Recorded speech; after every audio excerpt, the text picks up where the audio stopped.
7 দিন খালি আমি বন্ধ কৰিলো। অহাকালি মই ঘোষণা কৰো যে 7 দিনৰ বাবে আয়ুষ্মান অসম আয়ুষ্মান ভাৰত কাৰ্ড বন্ধ।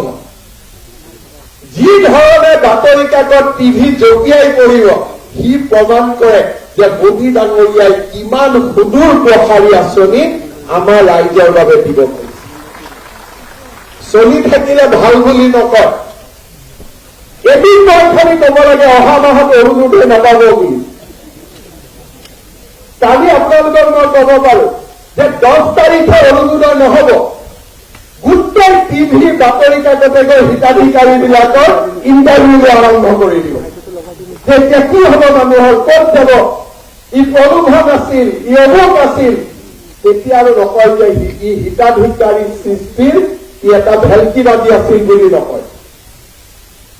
অহা 10 তাৰিখে মাত্ৰ এমাহৰ কাৰণে অৰুণোদয় ৰখাই দিয়ক। যি হুলস্থুল লাগি যাব সি প্ৰমাণ কৰে যে বিজেপি মানুহৰ হৃদয়ত বাস কৰে, মোদী ডাঙৰীয়া মানুহৰ হৃদয়ত বাস কৰে। কাৰো শক্তি নাই, কাৰো শক্তি নাই। ব্ৰহ্মপুত্ৰৰ পানী যেনেকে কোনেও ধৰি ৰাখিব নোৱাৰে, তেনেকে অসমত 2026ত বিজেপিৰ চৰকাৰ আহিব, তাক কোনেও ধৰি ৰাখিব নোৱাৰে। কাৰণ আমি মানুহৰ হৃদয়ত বাস কৰো, আমি মানুহৰ হৃদয়ত বাস কৰো। আয়ুষ্মান ভাৰতৰ কাৰ্ড থকা 52 লাখ মানুহৰ ঘৰত আমি বাস কৰো। 27 লাখ অৰুণোদয় হিতাধিকাৰীৰ হৃদয়ত আমি বাস কৰো। আৰু আমাৰ সমান সামাজিক আঁচনি, অৰ্থনৈতিক প্ৰভাৱী আঁচনি আমাৰ ৰাজ্যখনে যোৱা ৭৫ বছৰত এবাৰৰ কাৰণে দেখি পোৱা নাছিল। কোনেও দেখা পোৱা নাছিল এই প্ৰভাৱী আঁচনি। এটা দিনৰ বাবে অৰুণোদয় বন্ধ কৰি দিয়ক। কংগ্ৰেছে সমালোচনা কৰে, মই কংগ্ৰেছক প্ৰত্যাহ্বান জনাম। এটা দিন অৰুণোদয় আমাক বন্ধ কৰিব দিয়ক।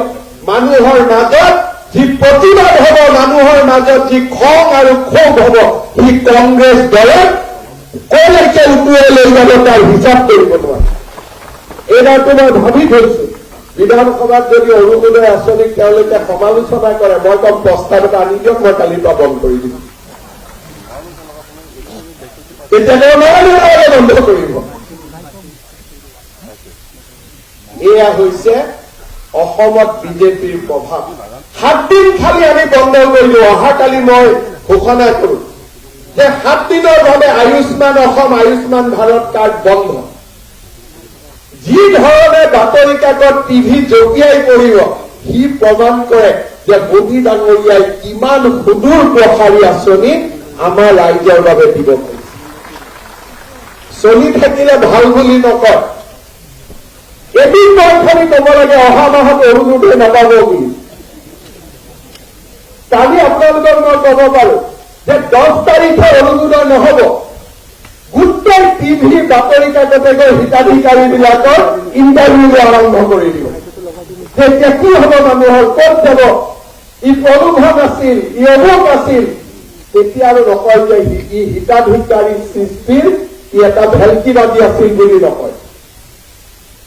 অহা 10 তাৰিখে মাত্ৰ এমাহৰ কাৰণে অৰুণোদয় ৰখাই দিয়ক। যি হুলস্থুল লাগি যাব সি প্ৰমাণ কৰে যে বিজেপি মানুহৰ হৃদয়ত বাস কৰে, মোদী ডাঙৰীয়া মানুহৰ হৃদয়ত বাস কৰে। কাৰো শক্তি নাই,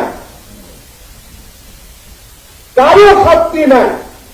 ব্ৰহ্মপুত্ৰৰ পানী যেনেকে কোনেও ধৰি ৰাখিব নোৱাৰে, তেনেকে অসমত 2026ত বিজেপিৰ চৰকাৰ আহিব, তাক কোনেও ধৰি ৰাখিব নোৱাৰে।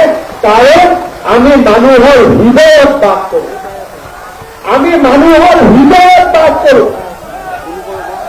আয়ুষ্মান ভাৰতৰ কাৰ্ড থকা 52 লাখ মানুহৰ ঘৰত আমি বাস কৰো। 27 লাখ অৰুণোদয় হিতাধিকাৰীৰ হৃদয়ত আমি বাস কৰো। আৰু আমাৰ সমান সামাজিক আঁচনি, অৰ্থনৈতিক প্ৰভাৱী আঁচনি আমাৰ ৰাজ্যখনে যোৱা ৭৫ বছৰত এবাৰৰ কাৰণে দেখি পোৱা নাছিল। কোনেও দেখা পোৱা নাছিল এই প্ৰভাৱী আঁচনি। এটা দিনৰ বাবে অৰুণোদয় বন্ধ কৰি দিয়ক। কংগ্ৰেছে সমালোচনা কৰে, মই কংগ্ৰেছক প্ৰত্যাহ্বান জনাম। এটা দিন অৰুণোদয় আমাক বন্ধ কৰিব দিয়ক। মানুহৰ মাজত যি প্ৰতিবাদ হব, মানুহৰ মাজত যি খং আৰু ক্ষোভ হব, সি কংগ্ৰেছ দলে কলৈকে উটুৱাই লৈ যাব তাৰ হিচাপ কৰিব নোৱাৰে। এইবাৰতো মই ভাবি থৈছো, বিধানসভাত যদি অৰুণোদয় আঁচনিক তেওঁলোকে সমালোচনা কৰে, মই কম প্ৰস্তাৱ এটা আনি দিয়ক, মই কালিৰ পৰা বন্ধ কৰি দিম। তেতিয়া তেওঁ বন্ধ কৰিব। এয়া হৈছে অসমত বিজেপিৰ প্ৰভাৱ।